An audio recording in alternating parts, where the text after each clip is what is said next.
Last call is hell. Hello, and welcome to the Comic Call for the week of June 1st, 2016. I am your host, Dylan Lang, and tonight I got a very quick Comic Call for you today. I'll show you right here. This is the Comic Call right here. Not much, but you know what? There's just something, some big stuff going on in here. I will talk more about comics on Sunday at 12:30 p.m. with my co-host MJ Khan on a brand new episode of Dylan Knows, my other show that's been running longer than this one has. So I think I'm looking at episode 142, I think. So check it out. I'll be talking more about some of the stuff I'm talking about today and fun stuff like that. So stay tuned for that. But for now, I am wearing this shirt by Mike Mignola in homage to Hellboy. Something big happened to Hellboy this week, and we'll get to that in a few minutes. But first, man, is it hot. Sorry. I had to get my fluids back. Let's talk the Comic Call. All right, well, one of the main reasons why I started doing the Comic Call again was because DC is what's the best phrase for it? Touching up their line, as it were. It's not a reboot, that kind of is. But they're doing Rebirth. And last week, the Rebirth special came out. It was like 80 pages for $3. Couldn't beat it. A lot of big stuff happening that's connecting the DC universe to an even bigger universe, and also brought about a lot of new characters that people have been asking for. So, what does that leave for DC now? Well, now it leaves them to start over their comics again. In most cases, Action and Detective are going back to the original numbering, but every other book is going back to new number one. Let's just go with it. But to milk it even more, they have to do a Rebirth issue before the first issue of the book comes out. And today, 4 of those came out via DC, and they are the only 4 books I bought from DC. First one is Batman Rebirth. Tom King, there we go. Tom King, who is the new writer of Batman, along with Scott Snyder, who was the writer of Batman, is now going to be writing All-Star Batman. Team up to do this story, and it's artwork by Mikel Janin, who is fantastic. So you gotta love Mikel's work. Let's see if I can get it better. There we go. So basically, Batman Rebirth here sets the stage for what's going to be coming in Batman in the next couple of years. And interesting. Bats and avocados. I wonder what that has to do with anything. Oh, well, you have to find out. I got to read the book to find out what the heck I meant by that. So here's some more pretty artwork from it. So Mikel Janin. So Batman Rebirth #1. If you were a fan of Batman, I guess it's a really good jumping on point. Batman is going to be restarting with new #1. Detective is going back to its old numbering system. I forget who the writer of Detective is. It doesn't say it in here. But Tom King will be doing, here it is. James Tynion IV and Eddie Burroughs are doing Detective, and they're going to make it more of a Bat family comic, I think. And Batman's going to be more the action-oriented. All-Star Batman is going to be more of the Bat villain. So Batman Rebirth #1. So if you like Batman, you want to get a glimpse of what's to come for Batman, check that out. I'm really excited about this next one. Superman #1. Now, believe it or not, I'm very excited about Superman Rebirth #1. Excuse me. I'm really excited about it because the creative team of Peter Tomasi and Patrick Gleason, who are the co-writers, and Patrick Gleason is going to be the main artist on it, but he's going to be sharing the load with Doug Mahnke. So in this case, Doug Mahnke and Jaime Mendoza did the art for the Rebirth issue. They'll be pinching every once in a while, but Patrick Gleason will be the artist, and he is co-writing this with Peter Tomasi, who did such a great job on which one was that? It was Batman and Robin. He took over Batman and Robin, and then he wrote Superman and Wonder Woman. So, and then I think was a creative force behind the death of the New 52 Superman. So, and that's where he is right there. So, excited for this one. Excited for the new series written by that. Action is going to be written by Dan Jurgens with art by Patrick Zurcher, which is fantastic also. Looks like it's going to focus more on Lex Luthor, but I'm excited for the Superman series of Rebirth comics because there's a nice little talk about what's coming. Superwoman by Phil Jimenez is great. New Superman is the Korean. Oh no, he's Chinese Superman. Lex Luthor is going to be in action, and Supergirl is going to be, I guess, skewing more towards the TV show. But go ahead, start your Superman collection all over again with Superman Rebirth #1. Next one is interesting take. The Green Lanterns have been a fairly interesting group. I think you're getting like 3 or 4 books out of them in this Rebirth section. Here's the first one. This is Green Lanterns, plural, Rebirth #1. And it's got 2 developed characters who are coming into their own now. Jessica, who was the one who was possessed by the evil Green Lantern ring. And I forget who the other one is. He's the Muslim one. Simon Baz, that's what it is. So this was written by Jeff Johns. He's not going to write the Green Lantern books anymore, but he's just helping pinch it for the Rebirth. It's written by Jeff Johns and Sam Humphries, who I'm guessing is going to write this one. And it's written with art by Ethan Van Sciver and Ed Bennis. So you got some good artwork there. But it's great to see Simon Baz and Jessica take on Manhunters. Manhunters looks so cool. So looks good, and it looks like the Red Lanterns are still in town as well. So looking at that here. So Sam Humphries and Robson Roca are going to be the creative team on Green Lanterns. So this looks pretty interesting, so I think I might stick with this. There's also going to be a Hal Jordan in the Green Lantern Corps, and I think there might be another Green Lantern one in there somewhere, but I'm excited for this one, and I can't wait to read this one. So Green Lantern Rebirth. Green Lanterns Rebirth #1. When the New 52 came out, it was right around the time when Arrow, the TV series, started. So they wanted to take Oliver Queen back and make him more like the TV Green Arrow. So they made him young and had a team with him and all this stuff. And, there were some good issues, particularly Jeff Lemire's run on the book. But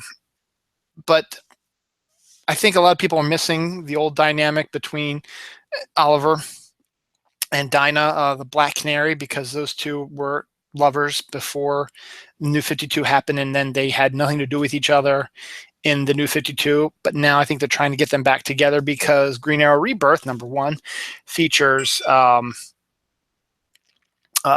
the return of Black Canary and Green Arrow's romantic dynamic as they work together to fight evil again. And Oliver's got the goatee, but I think he's more age appropriate now. It's blonde instead of white haired, so it's not going to be like an older dude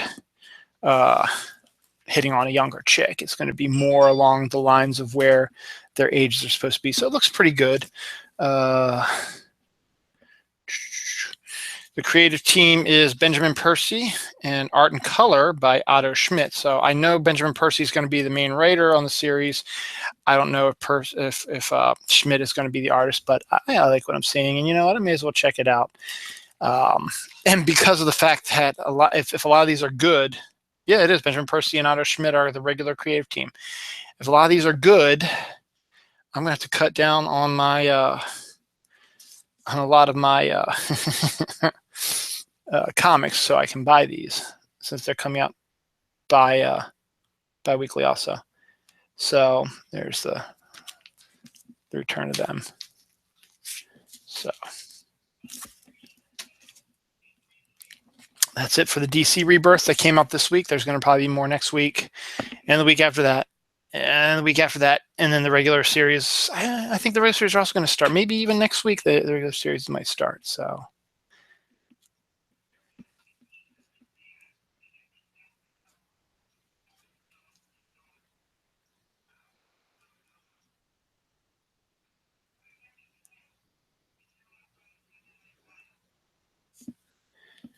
Well, this is Marvel. I've got 3 Marvels, and the big Marvel that came out this week is Civil War II. I don't know how much longer I'm going to grab a hold of this, so this might be one of the only issues I get. It depends upon I read it. With $6, and I tend not to like the crossovers that Marvel's doing, but hopefully, we'll see what happens. But we've got written by Brian Michael Bendis with art by David Marquez. So obviously, it's jumping on the Civil War bandwagon that came about because of the popularity of the movie, and so they decide, hey, let's do another Civil War and update it and see what's going on with some stuff. So it's going to pit Captain Marvel versus Iron Man. So, and there's going to be death and destruction and all kinds of stuff. So we will see what happens. I guess I'll check it out and see. But the first issue of Civil War II, Civil War Zero came out last week, I believe. First issue of the series came out this week, so you might want to go ahead and check that out as well. Punisher #2, which is interesting, is written by a female, Becky Cloonan, who's great, by the way, and art by Steve Dillon, who is no stranger to the Punisher because he did the Garth Ennis run on Punisher Max. So it's looking like what it's supposed to. So, and it's it's the Punisher, so it's going to be violent. There's lots of blood and gore and stuff like that. And I guess they're going to try to go similar to the Garth Ennis one, maybe not quite as crazy, because Becky Cloonan's a bit more of a controlled writer than Garth Ennis is. But there's a good splash page of the Punisher right there, and should be interesting to see what's going on. So that's Punisher #2. See, it says right there, parental advisory, not for kids. So check it out. And the last Marvel one I got today is Moon Knight #3, Jeff Lemire and Greg Smallwood. I haven't read any of Lemire stuff, but he's Moon Knight stuff, but he's always been pretty good about writing things. So it's always good. I like the interesting Warren Ellis looking Moon Knight, and Moon Knight's always been one of those interesting characters that you'd always like to learn a little bit more about. Artwork is beautiful, and Jeff Lemire's good as well. And let's see, I got some tweets in here. No, just a bunch of people retweeting and following. That's pretty cool. I got 1 viewer, so thank you. Too bad I only have 3 books, actually 2 books left, and then I'll be done. These are my independents. And then just something interesting I got from my comic store today. Maybe you can get it yours. I don't know. We'll see. The big story, the reason why I'm wearing this, Hellboy in Hell #10 comes out today. Mike Mignola his creation's been around since, I guess, when I was still in college, I guess, 1993. So I guess roughly 23 years. Is that right? 93, 03, 13, yeah, about 23 years old. And Mignola is finally going to take a break from Hellboy. We don't know how long it's going to be. It could be a very long time. We don't know if we're going to see Hellboy pop up again, but this Hellboy in Hell series has been pretty good. It's the logical culmination of the Hellboy story in the comics. Gone from being a paranormal investigator up on Earth to dying and journeying through hell through 10 issues. This is it.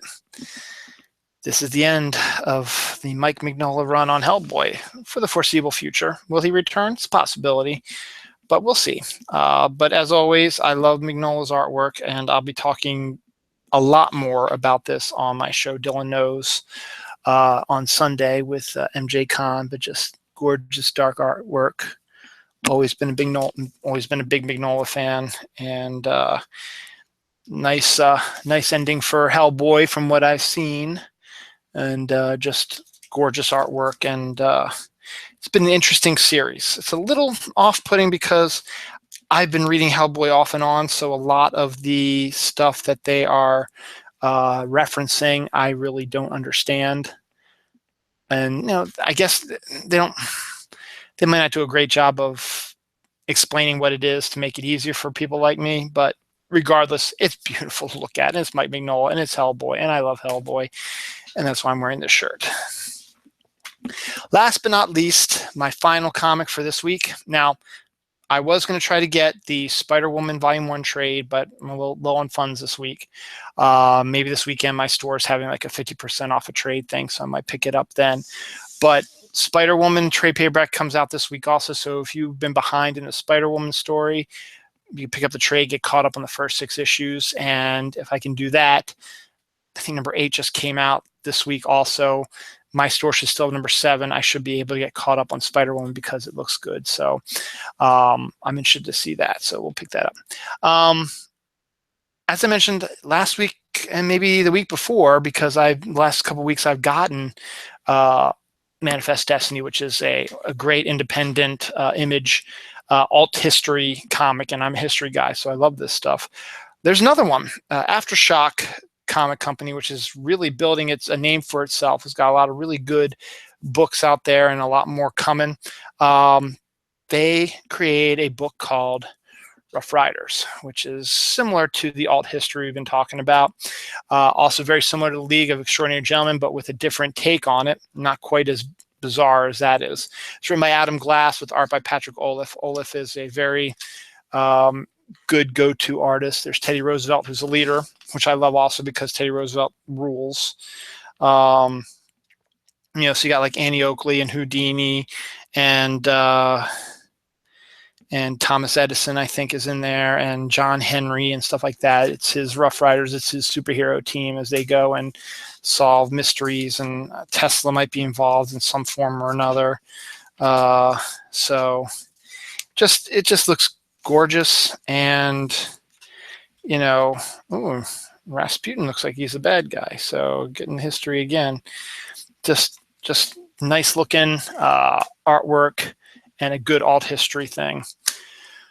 So that's it for my comics for this week. I guess not all stores are going to do this, but my store, if you buy Civil War, they give you these as well. It's this is the weirdest thing I've ever seen. This is the build your own Captain Marvel head and torso, and it's really quite scary. But it's like paper dolls, I guess. You pop it out and you fold it by the numbers. I don't know. And also you get this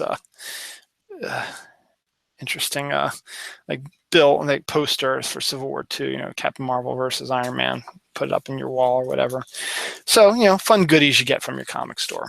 So, on one of the shortest episodes of the Comic Haul, I am just about done. So, as I said, once again, that's just what I buy. There's a lot of comics out there. There's a lot of comics out there. And you need to go to your comic store and you need to find comics that you like. These are ones that I like. These are ones that I read. And these are the ones I'm telling you about because I want you to read them also because I like them. Why else would I get them? I mean, obviously, now that DC Rebirth is well underway, I'm going to have to start trimming it again because I can't keep buying $60 to $80 to $100 worth of comics every week because I just can't. I got bills. I got to save for a car, home repairs we got to work on. So not much I can do about that. But go to your local comic store. Go find something you like. It might be some of the stuff I showed you. As I said, the perfect time if you're a lax comic book person and want to get back into it, DC's got their Rebirth going on right now. So it's a very appropriate time to start. Marvel went through their Rebirth I guess it was late in the fall last year. So, you might be able to find, as I said, Spider-Woman, if you can get the Spider-Woman trade.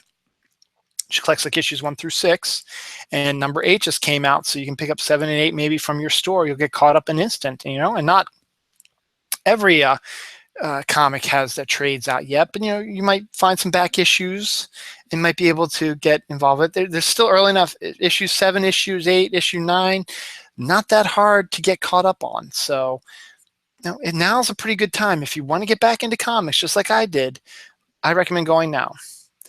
I don't know what's coming out next week. I'm assuming more Rebirth books are going to be coming out next week, and I'm assuming maybe the first issues of some of the books I showed you earlier will be coming out this week. So we'll see. My money is going, my wallet is going to be crying probably. So we'll see. On that note, I'm going to take one last swig of Gatorade because I can. Yummy. And my one viewer came in right near the end. I'm sorry. The rest of it will be posted on my Twitter and my Facebook and on my YouTube page. And they already left, see, very shortly. So you can catch the beginning of it. As I said, it was a short episode today. Some of the episodes are going to be this short. Some are going to be long. We'll see where we are next week because I got stuff going on next week and we might not have enough money. I might not be able to get anything till Friday. We'll see. So until then, au revoir. Long live Hellboy. Hopefully he'll be back sometime soon. Go celebrate Hellboy any way you can. Catch up on Hellboy in Hell. Watch the movies. There's 2 of them. Get caught up on any of the trades. There's a ton of trades out there. So go ahead, knock yourself out. Have a pleasant weekend. Rest of the week, I should say, and a pleasant weekend. And come back here Sunday, 12:30 p.m. Watch Dylan Knows Comics with my co-host MJ Khan and myself. We'll be talking more about the end of Hellboy, Rebirth, Civil War II, the Captain America news I revealed last week, and more, and Preacher. And real quick, a quick shout out to my buddies, Allison Berry and Mike Garvey, and their podcast for Preacher, the TV show / comic, Gone to Texas. So just type in Gone, the number 2, Texas, into your search engine. You should be able to find their website, or go to Twitter and do @Gone2 Texas, and they'll link you to where you need to go. It's on iTunes also now. All right. Thanks, guys. Come back here 12:30. More comics talk. And see you next week on the Comic Call.